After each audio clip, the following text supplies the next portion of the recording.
Fast-paced political developments late tonight. The Congress has offered unconditional support to the Aam Aadmi Party. The Congress sent a letter to the Lieutenant Governor, Najib Jung. Now caught in a bind, the Aam Aadmi Party has put the ball right back in the Congress court, saying, support the Aam Aadmi version of the Jan Lokpal bill on the 29th of December and the Aam Aadmi Party shall gladly accept your support.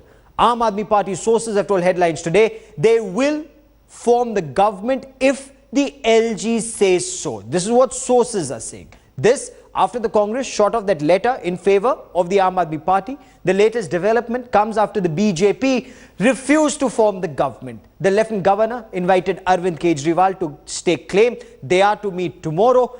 A lot of deliberation took place through the day today in the Aam Aadmi Party camp, and after that they've decided to make their strategy public only after meeting the Lieutenant Governor.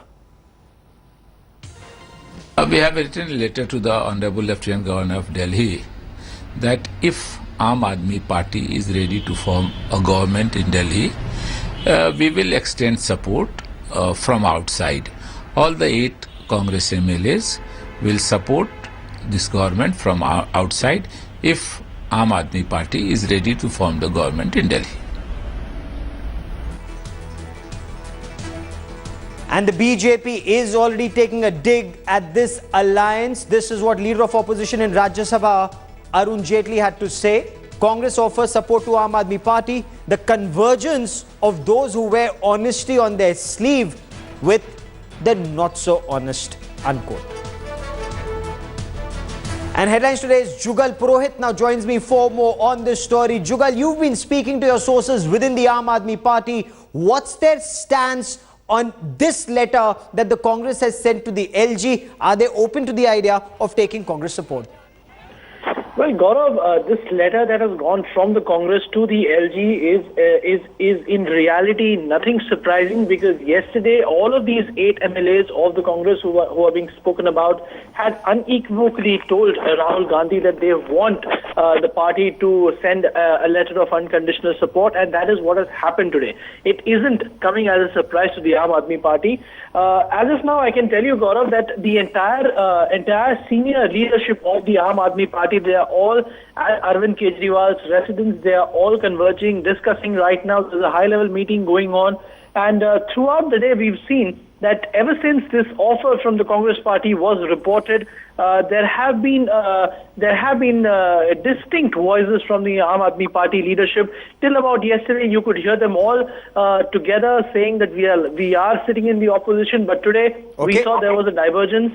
And what we are understanding, Gaurav, is that Arvind Kejriwal's close supporters are saying there is a rift in that sense. Not everyone in that sense wants to accept what the Congress has done. Because in fact, isn't this absolutely, Jugal, isn't this a master stroke by the Congress party? Now, Aam Aadmi Party will perhaps be forced to form a government. Can they give free electricity, cheaper electricity, free water, all those pre-poll promises they will have to fulfill, or they'll be caught liars? They cannot now concentrate on Haryana and other states and target the Congress if they're in alliance with the Congress in Delhi. Well, no, there are actually a lot of such factors which are being discussed and debated, but we must also not forget that Arvind Kejriwal on his own, even if he has a minority government, will not be able to pass those bills and enact legislation. He will have to have Congress and BJP supporting, and some supporters are of the view that if they do accept the Congress's offer and actually form the government, they will be able to actually expose to the people just where and how much the Congress and the BJP could support them with their agenda, because they know that on their own they will not be able to do that, and they will in that sense end up exposing these parties. So it can go either ways. We'll have to wait. A long night ahead. Keep tracking that story. I will come back to you for more. Even as we speak, senior leaders of the Aam Aadmi Party are at Arvind Kejriwal's house, and we'll track that story very closely.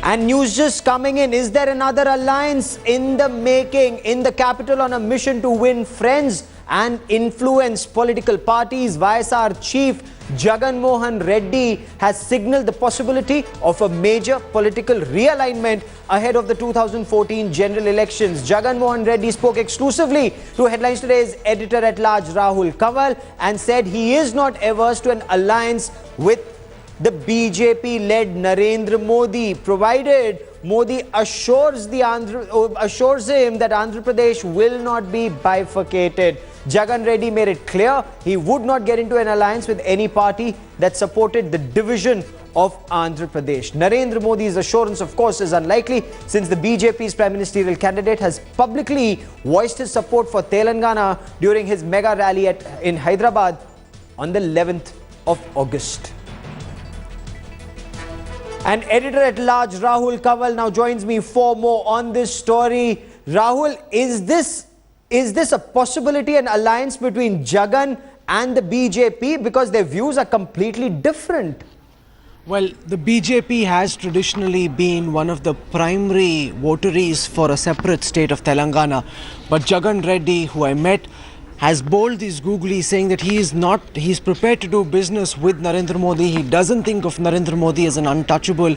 His only condition is that the BJP must back a united Andhra Pradesh. There was a Nielsen poll done just in the first week of December, which showed that Jagan Reddy would end up with 23 to 25 seats in Andhra Pradesh if elections were held now. Much more than the TDP, which is projected to pick up between 3 and 5 seats. Clearly, there is a view within the BJP in Andhra Pradesh that Jagan Reddy is a far better bet for the 2014 elections than Chandrababu Naidu, who again has been making statements in favor of Modi, calling him a capable administrator and making it abundantly clear that he was prepared to do business with Modi. Now Modi is being wooed by two parties. But the problem is that, as you mentioned just now, Modi has taken a public position on Telangana. Sushma Swaraj has taken a very strong public position in Telangana.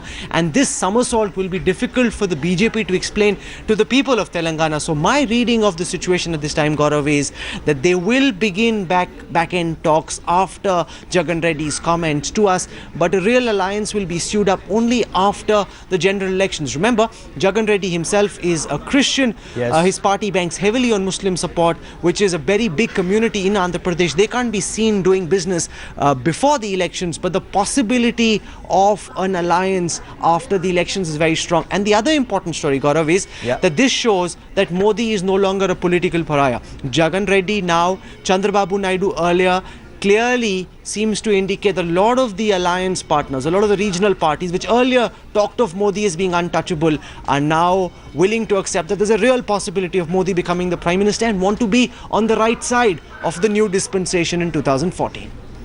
Rahul Kanwal, editor-at-large for the moment. Many thanks for joining me.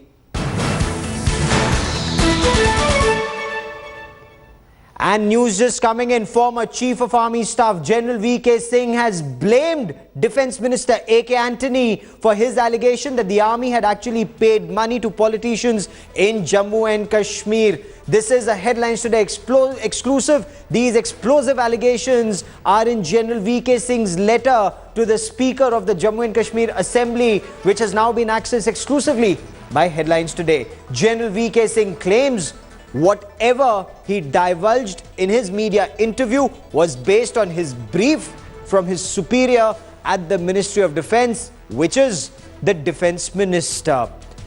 This is what the letter says, and I quote, "Whatever I had spoken during the course of that interview or in the press brief is based on the information I received from my colleagues and subordinates, and also during the duty in compliance with the directives of my superiors. The position I held last was that of the Chief of the Army Staff, and my immediate superior was the Honourable Minister for Defence." Unquote. The Jammu and Kashmir Assembly had summoned General VK Singh. They'd asked him to appear before the Privileges Committee on the 9th of January and explain his allegation on payoffs to ministers from Army's secret funds during his tenure as the Chief of the Army Staff. General VK Singh had said during a TV interview, following this, and the J&K Assembly moved a privilege motion against him. And Headlines Today's Jammu and Kashmir correspondent Shuja ul Haq now joins me for more on the story from Srinagar. Shuja, The former army chief is actually blaming the Raksha Mantri, the defense minister, saying, I only followed orders. The information came to me from the defense minister. What's the reaction, if at all, coming from your sources in the State Assembly? Well, Gaurav, if you read the letter that we have managed to pull out from the Assembly Secretariat, it's pretty clear that the former army chief is shifting the blame from himself to the Defense Ministry. He, on one side, pleads to the Speaker of the Assembly, saying that he had no intention of committing any breach of privilege of any member of the Assembly, and he can prove that. And in the very same sense, he goes on to explain, saying that whatever information he has divulged into has been the information that he has gotten from his colleagues, his subordinates, and also in compliance with the directives that were given out by his superiors. And he very categorically mentions that when I say superiors, it means the Ministry of Defense, which is A.K. Antony. So clearly, V.K. Singh here upping the ante, in other words, asking the Jammu and Kashmir Assembly not to ask questions from him, but rather go and ask the same questions from Defense Minister himself. Shujaul Haq in Srinagar for the moment. Many thanks.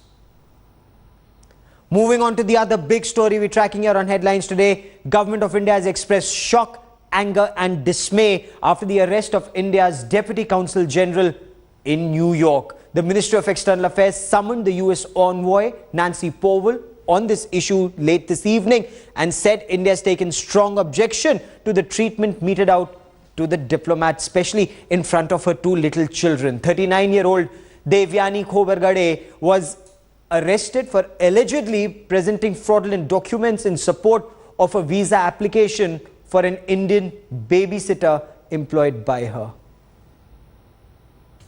Father of Devyani Khobragade is with us, and he is very much angry with the US government that the way the government has treated with his daughter. So the first reaction of yours, sir. Well, the way they have done it, absolutely atrocious. I work as a magistrate for so many years. I was a district magistrate. The arrest is never done like that. There is a rules how to do the arrest. If there is a case, then arrest is done always at home or not in the public place. On the complaint of the complainant, against whom there is a non-bailable warrant, against whom there is an anti-suit injunction given by Delhi High Court, who is supposed to be absconding, our government is requesting the US government to locate her on her complaint, which is prima facie false, and they want to arrest, they arrested my daughter in the public place, who is enjoying the diplomatic immunity as per Article 14 of the Geneva Convention. And that was the supposed to be the violation of the agreement which was signed 1 year earlier in Delhi. Means Delhi mein agreement sign hua hai. This is signed between two Indian citizens. The matter is before Delhi High Court. How the US court can arrest my daughter? It is just to humiliate her. And that day, when she was Consul General in charge of the India and staying alone, her husband was away. It was planned in such a way. It was just to humiliate her. What should have not been done, and what should have done even if the case has come before them? No, there was no case. And if there was a case, they should have approached the government of India that this is the case and we want to take action. Right. Do you think that there's the case of the forged documents and the other issues? Is it no case? See, whose application for visa? Is it our application? It is that lady's application. So if there is any false information, who is the beneficiary? Who has given the lady? And she should be the accused. That's why Delhi High Court has taken the cognizance. And where it is, they said the agreement was not. Yes, there was an agreement, written agreement signed in Delhi, and we have gone to the court for implementing that agreement. How we can say it is a false agreement? Right.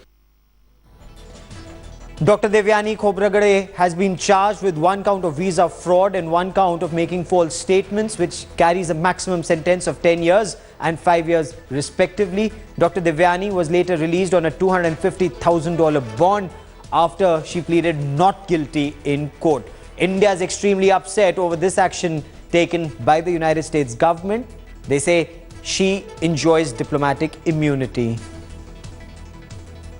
Please do not think that there was a lack of awareness. There was already a judicial recourse taken by that young Indian woman diplomat. There is a court judgment from that case which has been given. So let us not jump to conclusions about lack of knowledge. There is enough knowledge, there is a legal process, and in this case she did follow that process. But please try and understand that at this stage we do not want to get into further details and try and explain to you the entire expanse, because this case will be made. It will be made forcefully, it will be made clearly, and we will try and resolve this issue. Superstar Hrithik Roshan has announced this evening that he and his wife Suzanne have decided to split. The official confirmation comes after several months of rumors of the couple splitting started doing the rounds. The actor issued an official statement and said the two had decided to split up. Dheeraj Juneja now joins me for more on this. Dheeraj, do we know what led to this?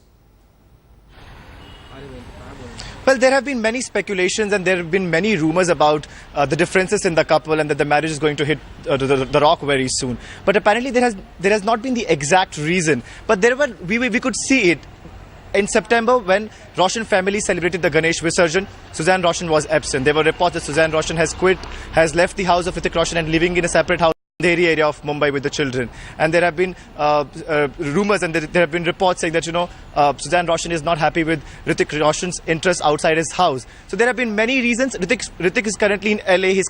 He'll be back on 20th of this month. We will get to know then only that what is the exact reason and what led to the couple to coming to a point to separate. Gaurav. Dheeraj, for the moment, many thanks for joining me.